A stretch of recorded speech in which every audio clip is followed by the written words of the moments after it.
ఆంధ్రప్రదేశ్లో వైసీపీ ఘోర పరాభవం తరువాత సజ్జల ఎటుపోయారు, ఎక్కడా కనిపించడం లేదు, ఆయన కిడ్నాప్ ఏమైనా అయ్యారా అనేటువంటి అనుమానాలు ఎక్కువగా తలెత్తుతున్నటువంటి నేపథ్యంలో ఈ అంశం మీద మనం విశ్లేషణ చేసుకునే ప్రయత్నం చేద్దాం. ప్రస్తుతం మనతో పాటు ఉన్నారు ప్రముఖ రాజకీయ విశ్లేషకులు, ప్రముఖ సీనియర్ జర్నలిస్ట్ సిఎస్ రావు గారు. సార్తో మాట్లాడదాం.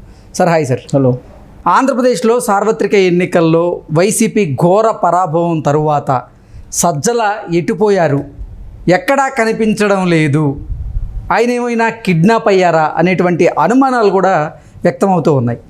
ఏంటి సార్ దీని మీద మీ విశ్లేషణ ఏంటి?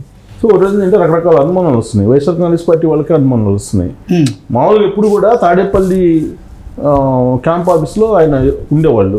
ఏ చిన్న ఇష్యూ వచ్చినా కానీ ఆయనే మీడియా ముందుకు వచ్చి మాట్లాడేవాళ్ళు. అందుకే ఆయన్ని విపక్షాలన్నీ కూడా అప్పట్లో సకల శాఖ మంత్రి అని చెప్పి ముద్దుగా పిలుచుకునేవాళ్ళు. అలాంటి సజ్జల రామకృష్ణారెడ్డి ఇప్పుడు గత కొన్ని రోజులుగా మొబైల్ ఆపేసుకొని ఆయన అజ్ఞాతంలోకి వెళ్ళిపోయారు అనేది వైఎస్ఆర్ కాంగ్రెస్ పార్టీలో వాళ్ళలోనే చర్చ జరుగుతుంది. ఎమ్మెల్యేలు కానీ వీళ్ళందరూ వచ్చి అడుగుతుంటే ఎవరు ఫోన్లు స్విచ్ ఆఫ్ ఉన్నాయి. మాజీ వైఎస్ఆర్సీపీ అభ్యర్థులు ఎవరైతే ఉన్నారో వారు జగన్మోహన్ రెడ్డికి ఒక సూచన, ఒక సలహా ఇచ్చినట్లుగా మొన్న జరిగినటువంటి సార్వత్రిక ఎన్నికల్లో వైసీపీ ఘోర పరాభవం చవిచూడడం వెనక సజ్జల రామకృష్ణారెడ్డి గారి హస్తం ఉంది, సజ్జల గారి వల్లే వైసీపీ ఇంత ఘోర ఓటమిని చవిచూడాల్సి వచ్చింది అంటూ ఆయన్ని పక్కన పెట్టాలని కూడా జగన్మోహన్ రెడ్డి గారికి కొంతమంది వైసీపీ నాయకులు సలహాలు, సూచనలు ఇచ్చినట్లుగా కూడా ఒక వార్త మనం చూసాం. ఇప్పుడు ఘోరంగా 11 చోట్ల ఎమ్మెల్యేలతో పరిమితం అయిన తర్వాత జగన్మోహన్ రెడ్డి అహం అనేది దెబ్బతింది. యాక్చువల్గా ఆయన ఈగోయిస్ట్ అంటారు ఎక్కువ మంది.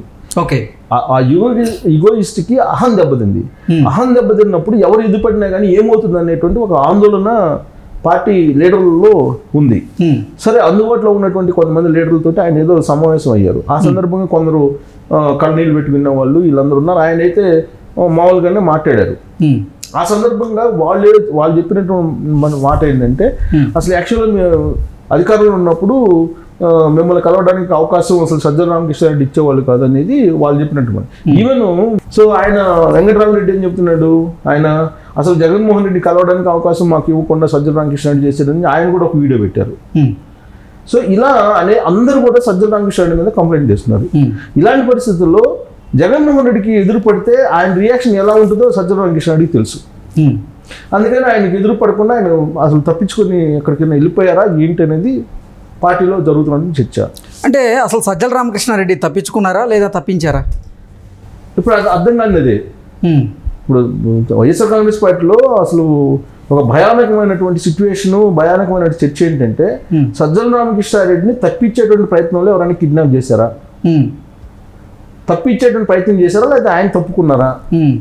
సజ్జల భార్గవ రెడ్డి టోటల్ సోషల్ మీడియాకి ఆయన ఇన్ఛార్జిగా వ్యవహరించారు. దానికి సంబంధించి చాలా లావాదేవీలు ఉన్నాయి, డబ్బులు కూడా చాలా మందికి ఇవ్వాల్సి ఉందని చెప్పి పేపర్లో న్యూస్ వస్తుంది. ఆ లావాదేవీలకు సంబంధించి వీళ్ళిద్దరే కీలకం అని. ఎవరు? సజ్జల భార్గవ రెడ్డి అండ్ సజ్జల రామకృష్ణారెడ్డి. సజ్జల భార్గవ రెడ్డి ఎక్కడ అని చెప్పేసి సోషల్ మీడియాలో వైఎస్ఆర్ కాంగ్రెస్ పార్టీని సపోర్ట్ చేసినటువంటి వాళ్ళందరూ కూడా తిరుగుతున్నారు. వాళ్ళకి ఏదో కాంట్రాక్ట్ ఇస్తే ఆ కాంట్రాక్ట్ డబ్బులు ఇవ్వలేదు, సజ్జల భార్గవ రెడ్డి ఎక్కడ అని చెప్పి ఆయన కోసం తిరుగుతుంటే ఇద్దరు తండ్రి కొడుకులు ఇద్దరు కూడా కనిపించకుండా ఉన్నారనేది ఇప్పుడు వైఎస్ఆర్ కాంగ్రెస్ పార్టీలో వినిపిస్తున్నటువంటి మాట.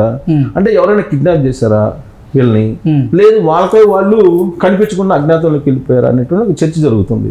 ఇప్పుడు వాస్తవంగా సరే ఎవరికైనా అందుబాటులో ఉన్నా లేకపోయినా జగన్మోహన్ రెడ్డికి అయితే ఉండాలి కదా. జగన్మోహన్ రెడ్డికి కూడా అందుబాటులో లేరని చెప్పి తెలుస్తుంది. ఎందుకు? జగన్మోహన్ రెడ్డికి అందుబాటులో ఉంటే జగన్మోహన్ రెడ్డి పిలిపిస్తారు. పిలిపించినప్పుడు ఆయన ఇచ్చినటువంటి రిపోర్ట్లు, అంతకుముందు ఇచ్చిన రిపోర్ట్లు ఉంటాయి కదా, వైనాట్ 175 అనేది వీళ్ళు ఇచ్చిన రిపోర్ట్ల ప్రకారమే కదా జగన్మోహన్ రెడ్డి నినాదం ఇచ్చింది. సజ్జల భార్గవ రెడ్డి కానీ లేదంటే సజ్జల రామకృష్ణారెడ్డి గారు ఇచ్చినటువంటి నివేదిక ప్రకారమే జగన్మోహన్ రెడ్డి వైనాట్ 175 నినాదం, దాంతో వెళ్ళి గెలుపు ధీమాన్ని వ్యక్తం చేశారు. ఇంటర్కి కూడా పేకలేరు నాది అని చెప్పి అందరూ కలిసి వచ్చినా కానీ. అంటే వీళ్ళు ఇచ్చిన రిపోర్ట్లే కదా, వీళ్ళు ఇచ్చిన రిపోర్ట్ని ఆయన నమ్మాడు. ఇప్పుడు పిలిచి 11 మంది ఎమ్మెల్యేలు అని అంటే వన్ సైడ్ ఎలక్షన్ జరిగినప్పుడు, ఇప్పుడు రిపోర్ట్ ఇచ్చినప్పుడు కొంచెం అటు ఇటు ఉండాలి, అసలు క్వైట్ ఆపోజిట్ అయితే ఉండదు కదా. అలాంటప్పుడు రియాక్షన్ ఎలా ఉంటుంది? కొన్ని కోట్ల రూపాయలు, వేల కోట్ల రూపాయలు ఖర్చు పెట్టారు కదా ప్రచారానికి, 100 కూడా కాదు, వేల కోట్ల రూపాయలు ఖర్చు పెట్టించారు కదా. మరి అలాంటప్పుడు ఉల్టాగా ఇచ్చినటువంటి రిపోర్ట్స్ చూస్తే కనుక మరి వీళ్ళు ఎందుకు వీళ్ళు రామరెడ్డి పట్టించారు అనేది ఖచ్చితంగా అడుగుతారుగా. జగన్మోహన్ రెడ్డి ఏ విధంగా రియాక్ట్ అవుతారో సజ్జల రామకృష్ణారెడ్డి కన్నా మిగతా వాళ్ళకి ఎవరికి తెలియదు. సో ఆయన రియాక్షన్ ఎలా ఉంటుందో తెలియక తప్పించుకొని తిరుగుతున్నాడా, లేదంటే జగన్మోహన్ రెడ్డి నేపథ్యం తెలిసినటువంటి వాళ్ళు కిడ్నాప్ చేశారా, కిడ్నాప్ చేసి అతన్ని ఏదైనా చేసే అవకాశం ఉందా, అంటే జగన్మోహన్ రెడ్డి మనుషులు ఏమైనా చేసే అవకాశం ఉందా, జగన్మోహన్ రెడ్డికి ఒక ప్రైవేట్ సైన్యం ఉంది అనేది ఇప్పుడు తాజాగా వెలుగులోకి వస్తుంది. ఆ ప్రైవేట్ సైన్యమే లిక్కర్ సిండికేటు లేకపోతే ఇసుక సిండికేట్ వీటన్నిటిని కూడా నడిపింది. గంజాయికి సంబంధించి కూడా రాష్ట్ర వ్యాప్తంగా మారుమూల పల్లెల్లోకి కూడా తీసుకెళ్ళింది ఆ ప్రైవేట్ సైన్యమే అనేది ఇప్పుడు కొత్తగా వచ్చినటువంటి ప్రభుత్వం అనుమానిస్తుంది. ఇలాంటి పరిస్థితుల్లో ఆ ప్రైవేట్ సైన్యం ఏమైనా కిడ్నాప్ చేసిందా సజ్జల రామకృష్ణారెడ్డి? కిడ్నాప్ చేసి ఏం చేస్తారో తెలియదు. ఆల్రెడీ మనం చూసాం గతంలో ఏం జరిగింది అనేది.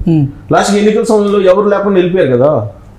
ఇప్పుడు తాడేపల్లిలో ఒక జగన్మోహన్ రెడ్డి, భారతిరెడ్డి తప్ప ఇంకెవరు లేరు కదా ఎలక్షన్ టైంకి. సజ్జల రామకృష్ణారెడ్డి లేదంటే అతను ఎవరు రిటైర్డ్ ఐఏఎస్ అధికారి ఉన్నాడు ఒక ఆయన, రిటైర్డ్ ఐఏఎస్ అంత ధనంజయ రెడ్డి, ఆయనే కదా నడిపింది. రిజల్ట్ వచ్చిన తర్వాత వీళ్ళిద్దరు సర్దుకున్నారు. ఆయన రిటైర్ అయ్యి వెళ్ళిపోయారు, ఈయన సజ్జల రామకృష్ణారెడ్డి కనిపించుకుని వెళ్ళిపోయాడు. ఇప్పుడు ఎవరిని అడగాలి జగన్మోహన్ రెడ్డి? అసలు సజ్జల రామకృష్ణారెడ్డి ఎక్కడున్నారు? అజ్ఞాతంలోకి వెళ్ళాడా, కిడ్నాప్ అయ్యాడా? బహుశా నేను అనుకోవడం కొద్ది రోజులకి ఆయన మీద కేసు కూడా పెడతారేమో సజ్జల రామకృష్ణారెడ్డి మీద. అంటే కనిపించట్లేదనా లేకపోతే వేరే కేసులు? కనిపించట్లేదనో లేకపోతే కిడ్నాప్ చేశారు, మాకు డబ్బులు రావాలి, మా డబ్బులు ఇవ్వలేదని ఇప్పుడు సోషల్ మీడియా వాళ్ళందరూ వస్తారు కదా. సోషల్ మీడియాని మొత్తం ఇన్ఛార్జిగా ఉంది సజ్జల భార్గవ రెడ్డి. భార్గవ రెడ్డి మొత్తం ఇప్పుడు అమౌంట్ చెల్లించకుండా ఆయన ఏమో కనిపించుకుని తిరుగుతున్నాడు. సజ్జల రామకృష్ణారెడ్డి ఏమో కనిపిస్తే జగన్మోహన్ రెడ్డి ఏం చేస్తారో తెలియదు, ఆయన ఏమో కనిపించుకుని తిరుగుతున్నారు. సో అలాంటి పరిస్థితుల్లో ఆయన అసలు అజ్ఞాతంలోకి వెళ్ళారా, కిడ్నాప్ చేశారా? అది ఒకటి. తండ్రి కొడుకులు ఏమయ్యారు? అదే కదా, వాళ్ళిద్దరు ఏమయ్యారు అనేది ఇప్పుడు పెద్ద క్వశ్చన్, $1 మిలియన్ ప్రశ్న. వాళ్ళిద్దరు ఏమయ్యారు అనేది. రెండేంటంటే ధనంజయ రెడ్డి అన్ని తానై నడిపాడు. జగన్మోహన్ రెడ్డి దగ్గరికి వెళ్ళడానికి కూడా అవకాశం లేకుండా సజ్జల రామకృష్ణారెడ్డి, ధనంజయ రెడ్డి ఇద్దరు కూడా ఎమ్మెల్యేలని, మినిస్టర్లు కూడా అక్కడ దాకా మూల విరాట్ దగ్గరికి వెళ్లకుండా చేశారు. ఆ సందర్భంగా మనం కూడా ఒక వీడియో ఇచ్చాం. మనం వీడియో ఇస్తే నా మీద కూడా కేసు పెట్టారు కదా, మన ఆర్గనైజేషన్ మీద నా మీద కేసు పెట్టారు. ఆ రోజు పోలీసులు పంపించారు నా ఇంటి మీదకి. ఏది వాళ్ళు గ్రాఫ్ బాగలేదని చెప్పి మాట్లాడుకుంటుంటే జగన్మోహన్ రెడ్డి నీ గ్రాఫ్ బాగుందని చెప్పి అతను ఎమ్మెల్యే అడిగాడని చెప్పి నీ వీడియో ఇచ్చినందుకు కేసు పెట్టి 41 నోటీస్ ఇచ్చేయారు కదా. పోలీసులు ఒక SI కానిస్టేబుల్ వచ్చి బెదిరించడానికి ప్రయత్నం చేశారు కదా. సో అలాగే ఇప్పుడు ధనంజయ రెడ్డి, సజ్జల రామకృష్ణారెడ్డి ఏం చేశారు? వచ్చినటువంటి ఎమ్మెల్యేలు, మినిస్టర్ది step 1 Sajjala Ramakrishna Reddy, step 2 Dhananjaya Reddy scrutiny అయిపోయిన తర్వాత ధనంజయ రెడ్డి ఓకే అంటే జగన్మోహన్ రెడ్డి దగ్గరికి వెళ్తారు, లేదంటే ధనంజయ రెడ్డి దగ్గర నుంచి వెనక్కి వెళ్ళిపోవాలి. అంటే వీళ్ళిద్దరు కీలకంగా వ్యవహరించారు. ధనంజయ రెడ్డి హ్యాపీగా ఆయన రిటైర్ అయ్యారు, ఆయన పాటికి ఆయన వెళ్ళిపోయారు, ఆయన పదవీ కాలం అయిపోయింది, ఆయన పాటికి ఆయన వెళ్ళిపోయారు. సజ్జల రామకృష్ణారెడ్డి ఎస్కేప్ అయ్యారు. ఇప్పుడు ఒంటరిగా జగన్మోహన్ రెడ్డి మిగిలారు. ఈ క్రమంలో అసలు ఈ సజ్జల రామకృష్ణారెడ్డిని కానీ, భార్గవ రెడ్డిని కానీ, ధనంజయ రెడ్డిని కానీ పట్టుకొచ్చేది ఎవరు? విజయసాయి రెడ్డి ఏమో ఆయన పాటికి ఆయన వెళ్ళిపోయాడు, ఎవరు కనపడించట్లా. ఇప్పుడు జగన్మోహన్ రెడ్డి ఇంట్లో కూర్చున్నాడు, మరి ఆయనేమో సమాధానం చెప్పాలి. వచ్చిన వాళ్ళు ఆయన అడుగుతున్నారు సజ్జల రామకృష్ణారెడ్డి ఏడని. మరి వీళ్ళిద్దరు ఎక్కడున్నారు? ఆయనేమో ఆయన ధనంజయ రెడ్డి ఏమో వెళ్ళిపోయాడు రిటైర్ అయ్యి. ఇప్పుడు ఎవరిని బాధ్యత చేయాలి? ఇప్పుడు ఈ బకాయిలు ఎవరు చేయాలి? హోర్డింగ్స్ పెట్టించుకున్నాడా?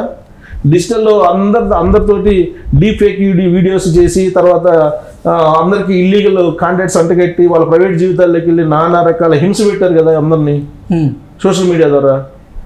దానికోసం చేయడానికి అనేక మంది ప్రైవేట్ సైన్యాన్ని పేటీఎం బ్యాచ్ని పెట్టుకున్నారు కదా. ఇప్పుడు ఆ పేటీఎం బ్యాచ్ డబ్బుల కోసం తిరుగుతున్నారు.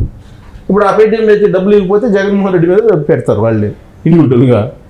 సో ఇదంతా కూడా చాలా గందరగోళంగా ఉన్నటువంటి పరిస్థితుల్లో సజ్జల రామకృష్ణారెడ్డి వాళ్ళు ఏమైనా అయ్యారా, ఎవరైనా కిడ్నాప్ చేశారా అనేటువంటి అనుమానం ఉంది. బహుశా కేసు ఏమైనా పెడతారేమో, కంప్లైంట్ అయితే చేస్తారు, చేసే అవకాశాలు ఉన్నాయి సిచ్యువేషన్ చూస్తే ఆయన మీద.